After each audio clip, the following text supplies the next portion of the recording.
When do you want to warn on your time? 5 minutes. My name is What is your name? my name is Richard, and I'm a compulsive eater. Hi, Richard. And like you all, I weigh and measure 3 meals a day from the gray sheet. I write those meals down. I commit them to my sponsor. I don't eat between no matter what, and abstinence is my primary purpose today. I've been abstinent since December 3rd, 2012, and I have a sponsor, and she has a sponsor, and I sponsor other human beings who are 100% male. My home group, allegedly. I sponsor only men and lesbians. So, I'm just kidding. My home group is the Harlem Group in New York City. And if you are ever in, that's right. If you're ever in New York City on a weekend and you find yourself in need of a pretty awesome meeting on a Saturday afternoon at about 2 o'clock, come and see us. We're on 5th Avenue between 104th and 105th. And if you could possibly stomach it, what we do is we all eat lunch together at 3:30. And you might say to yourself, well, how do you do that? It's hard. Sometimes you have to have breakfast a little bit later. And sometimes we have a business meeting once a month. And then that's the most contentious business meeting in all of Greysheet. Because it's 6 people that really want to eat lunch. And so you could imagine that scenario. But I have my pictures here. I don't know if you guys I don't know if in other parts of the country if you guys do the whole picture thing, but I don't know if you guys do that in other parts of the country, but in New York it's a big tradition to have your before and after pictures. Another thing I didn't know about other parts of the country until I lived in California for a while was that in New York, and I grew up in AA, it's called, we always call birthdays anniversaries. And when I moved to California, anniversaries were called birthdays. And I found out, people told me, oh, in most parts of the country, it's a birthday, not an anniversary. And I really started to like that a lot better than an anniversary. Because, on December 3rd, 2012, I really did have my birthday. And I really was reborn. And our literature talks about that. When you take that third step, and I take that third step every day when I weigh my 3 meals, I'm reborn. Because without that scale, you guys in this program, I'm just absolutely not the person that you see before you. And the theme today is don't quit before the miracle, but I'm the guy who's quit countless times before the miracle or even after the miracle. And what that looks like for me is, I will come to you guys like I did for 5 years, and I would come and I would go to meetings like in the farmers market in Los Angeles, and I was there not for the right reasons. I was there for the umpteenth time because, well, I'm 280 pounds. But I was not willing to do the whole deal. I was not a hopeless compulsive eater that I had become, and I would become that very quickly. But just to tell you a little bit about myself, I was born in New York in 1972, and I had a reasonably okay upbringing. My father was, definitely a rageaholic, a little bit of a workaholic. I wouldn't characterize him like the big book does I wouldn't say he was an alcoholic, but he was a binge drinker. And, he was definitely suffering from some sort of isms, control issues out the wazoo. I can remember, I was thinking about this yesterday. I can remember in the late 70s, him giving my mother $10 a day. And saying to her, go out and get all the food that we need for the house on $10 a day.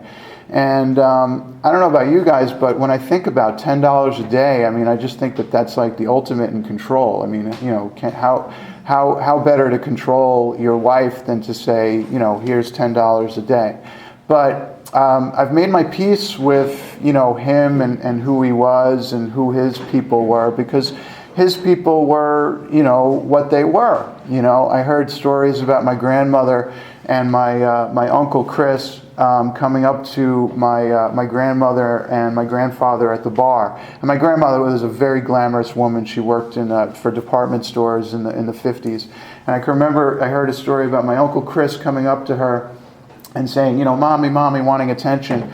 And they just gave him $10 and said, you know, go scurry away. And, you know, that was kind of what that whole side of the family was like. Alcoholism and just really a lot of weird stuff. And on my mother's side of the family, you know, there's also alcoholism and weird stuff, but you know, there's a lot of isms, but you know, there's also a lot of love. In the family that I come from on both sides are, you know, just absolutely perfect the way they are, you know. I marvel to say that my father passed away in 1998 from complications due to lung cancer, but I still have two uncles, my godfather and my other uncle Chris, and they are still, I've been sober for over 12 years, they still are at the bar every day, and it amazes me how, I mean, the human body is amazing. You know, you eat like Greysheet, you get healthy. But these guys are sitting there drinking every day for 12 years, in addition to the 30 plus years that they had been drinking prior to me getting sober. So it's just amazing, this human body and what we could do with it. And my upbringing was relatively normal. I suffer from, you know, on page 62 of the big book, it talks about, you know, who I am and what my main problem is. Because my problem isn't food. My problem, I'm looking at the problem right now. This is the problem. It's me. I'm selfish and self-centered to the core, and that's my problem. And I suffer from that because, and this is only conjecture here, but when I was younger, I was like the only child until I was about 7. And, you know, mom and my aunts and my grandmother, you know, they got me all the Star Wars figures, and I was the shit, and, you know, and it was so cool. And then when I was 7 years old, she came along, my sister. And does it not smack anybody as being interesting that still to this day I have a slight twinge of resentment towards my sister? Why? She's not an alcoholic. She's not a compulsive eater. She's 7 years younger than me. She has more college degrees than I do. She's a teacher, and yet she makes more money than I do. She has the perfect husband who's a firefighter. She just had her first child, and she's 7 years younger than me. So is it any wonder that, you know, when she came along, it's always been a little bit of a problem? So I'm no longer the shit. I'm 7 years old, and life goes on, and I continue to get Star Wars figures and all the good stuff. And my mother says a couple of things about me that were pretty interesting. She says that some of the first things that I ever said were, "Mommy, do you know why kids cry? Because they're hungry and thirsty." This is what I used to say when I was this big. And I can remember, you know, compulsive eating very early on. I can remember, you know, fiending for the foods we avoid. I can remember my mom being, you know, a typical late 70s type of cook. You know, there was a lot of elbow, you know what. There was a lot of, you know, carbohydrates and not so much sweets, but there was a big reliance on what I would call the prototypical Irish carbohydrate was a very big part of my early menu, and going to the Golden Arches and getting a lot of those things in the red cardboard boxes, like 2 of them, and, you know, just spreading them out on the tray, and there was a lot of bags and boxes. And I remember going to my aunt's house when I was younger, and I remember my uncle saying to me, "Where does he put it?" And I remember a lot of going for seconds was a big part of my childhood. I went for seconds and thirds, and then when everybody went to sleep, I stood before that refrigerator and I drank that liquid carbohydrate that we're allowed to eat if we weigh it. And I ate a lot of bags and boxes, and at a very young age, I got to the point where I could do things like I would turn over the frozen carbohydrate to make it look like I hadn't been hitting it at night.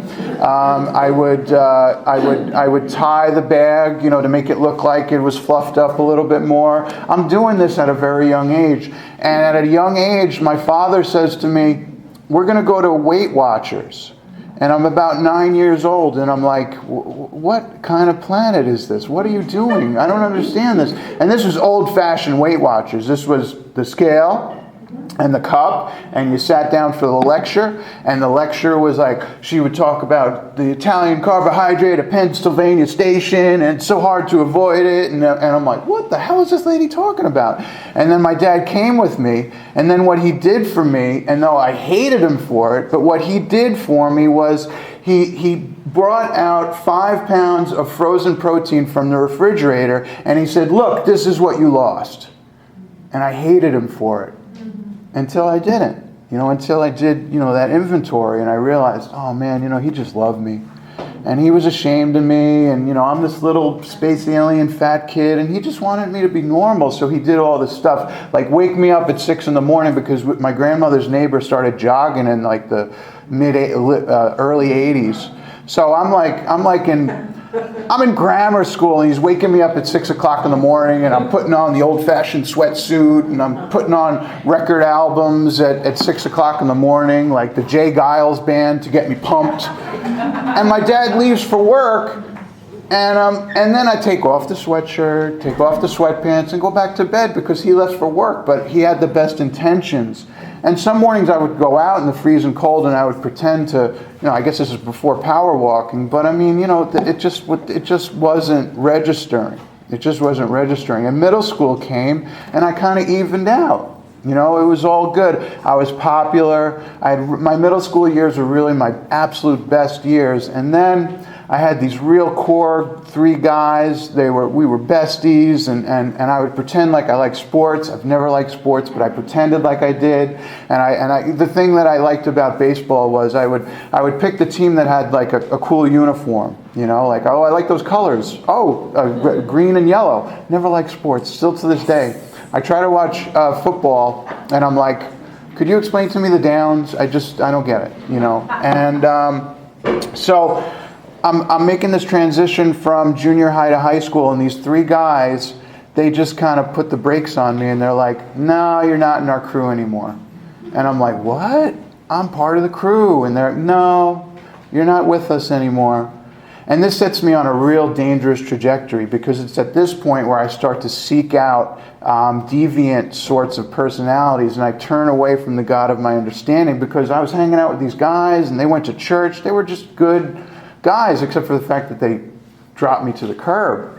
So I turn away from all this good stuff, and this is when I start doing really weird deviant things. Like I start getting into heavy metal and graffiti, and I start hanging out with all these weird kids, and then I find all this subcultural, dark stuff, and I'm like, oh, F God, Mom, and I'm really thinking about the devil a lot. Is that a problem? And I seek this out because I'm looking for something greater than myself. Even back then, I just want to join something that I could be a part of. And in high school, my weight just goes boo, boo, boo, boo, boo, boo, boo. And the biggest problem in high school back in those days, and this is late 80s, was the gym uniforms only went up to extra large. And I could not get an extra large shirt on my body at that point. So I'm not going to gym class. And it's very easy for me to justify this. I'm not going to gym class. I'm just not doing it. So I started to cut out of gym class. Now, I don't know if we have any chronic truants here, but when you cut out of one class, it becomes very easy to cut out of other classes. It's like drugs, right? It's like compulsive eating. It's like, oh, well, I cut out of 1, now I'm going to cut out of 3, and then pretty soon I'm cutting out of whole days. And then pretty soon, you know, all I'm doing is I'm so scared, so I'm cutting out of entire days, and everybody wants to beat me up, and I can't do any of this stuff, and I'm 16, 17 years old, and my dad is asking me questions like, have you ever even kissed a girl? And I hadn't, because I didn't know how to. I didn't know how to pull that off. I was so scared. I just could not do that, you know, that social thing. I could not walk up to a girl and be like, hey, what's up? Just didn't have that. I was not an alpha. I was like a zeta, you know. And you know, years later, you know, there's always like the girls that are like, oh, I thought you were cute, you know, like I wish you would have talked to me. And I was like, oh yeah, thanks. You should have told me that 20 years ago. So I get through high school and I'm morbidly obese, and I'm in this band and I have long hair, and I'm on stage in my underwear, and I'm like wearing my friends like moo and so this is what I'm doing. I attract attention because I'm so scared and I'm so morbidly obese. So what I do is I'm like the funny guy. I'm the center of attention, and but you can't get close to me. But I'm doing all this stuff, and then I go to film school, and people want me to be in their little student movies because like I'm crazy and I'm funny and I'm in this movie, and like it's just like a really weird time. But still, now I'm like in my early 20s and I still have never even kissed a girl. And that's all I want to do. It's all I think about, because I'm obsessed with myself and I'm obsessed with my appearance, and that's my real problem. And I walk past the mirror and I'm like, oh my God, I can't believe this. What happened to me? And I just I have the social stuff, but I just don't have the right social stuff. And then like I drop out of college and my dad dies, and life is really hard, and that's when the drinking and the drugs really took off. And then I have a couple of cool jobs in TV, but it's like I can't keep them because I can only like work for like a cool job for like 6 months, and then they figure out who I really am. And they're like, I don't think so. Like, why do you complain so much? Complain? What are you talking about? It's like, and I didn't even understand what the word gratitude meant.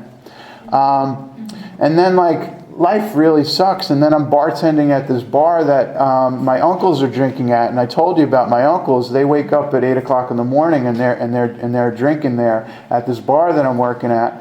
And I'm just like, I can't believe this is what my life has become. And then by the grace of God, on December 30th, 2002, the jig was up, and I went to a hospital, a psych ward, and I got sober, and I went through that whole deal, and then I got sober in Alcoholics Anonymous. And then, thank God for sponsorship, because my weight had been up and down, and there had been a couple of times before sobriety where I had discovered exercise. And in 1997, right after Princess Diana died, a man came up to me, a really interesting friend of mine, and he said to me, I'd like to show you how to eat and how to exercise. And I joined his gym, and that was the first time I lost 90 pounds. And then I couldn't keep it up because I still have this unresolved stuff, right? So I could go to the gym and eat well for a couple of months, but I'm still doing stuff that sets off the craving. I'm years from understanding what that means. So I gain all the weight back, and then he knocks on my window in 1998, and he says, come on, go to the gym. And then I go back to the gym, and I lose 110 pounds. But I have no idea about the phenomenon of craving. I'm like 5 years from even walking into a room of 12 steps. So then it's 2002 and I get sober, and it's 2003, and my weight is kind of okay, but then I thank God for sponsorship. I have a sponsor in AA, and my first fifth step, he hears a lot of stuff in it that would lead him to believe that I just might be a compulsive overeater. And he happened to be 6 years gray sheet abstinent, and he said, I know a place you could go. And I said, all right. And that was 2003. And by 2004, I was ready to check you guys out, because what had happened was I got sober. And of course, when you get sober, you get a girlfriend. And I got a sober girlfriend. And at 6 months sobriety, I got a sober girlfriend. And you might say, well, aren't you supposed to wait a year? But you don't understand. I'm Richard Oliver. And I was 30 and she was 21. There was not a cattle prod that could have kept us apart. Like, what are you kidding me? She's 21 and I don't want to talk about it. So what had happened was, because people in sex recovery tell me that I have a bad picker, I had picked a girl that she liked to eat, and what do you do in early sobriety? You eat. So me and this wonderful, awesome girlfriend, we worked together on a cool TV job, my first TV job in a number of years. What did we do? We very much like takeout. We very much like restaurants. We were in New York City, so we loved Italian carbohydrates. We loved fancy restaurants, and that's what we did. And then by 2004, I'm 300 pounds. How did this happen? And by that point, I'm ready to go to Gray Sheet. And I first come into you guys in 2004. And the only way that I could describe it is you guys, I came into the meeting and I said I was there and I was ready. And two of you guys are awesome. You cornered me. A woman pulls out a Post-it note. She says, "What are you having for lunch?"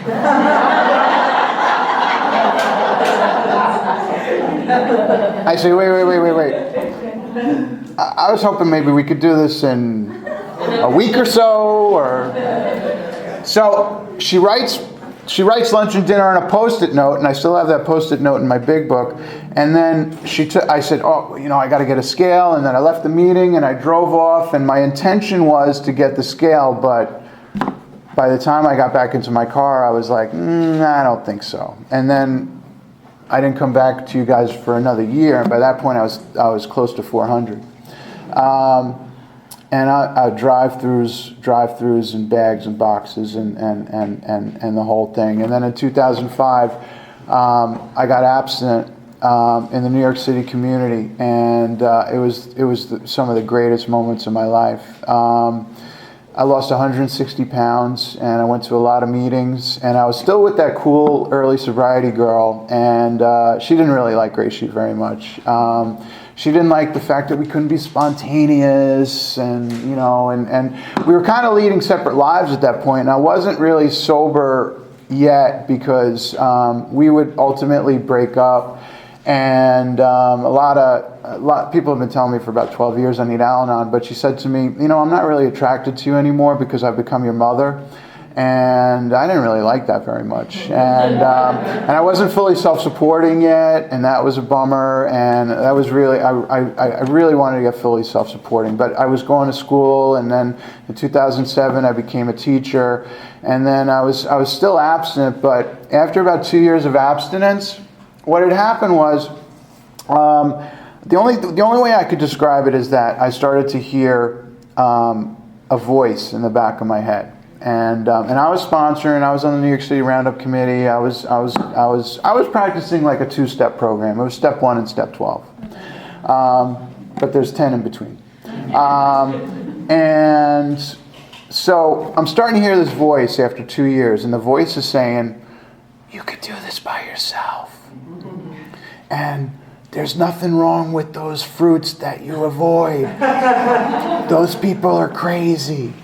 And I was like, and then like I realize now that it's the absolute insanity of the second step, but I resigned from Gray Sheet. I sent out an email. I could no longer tolerate the intolerableness of this community.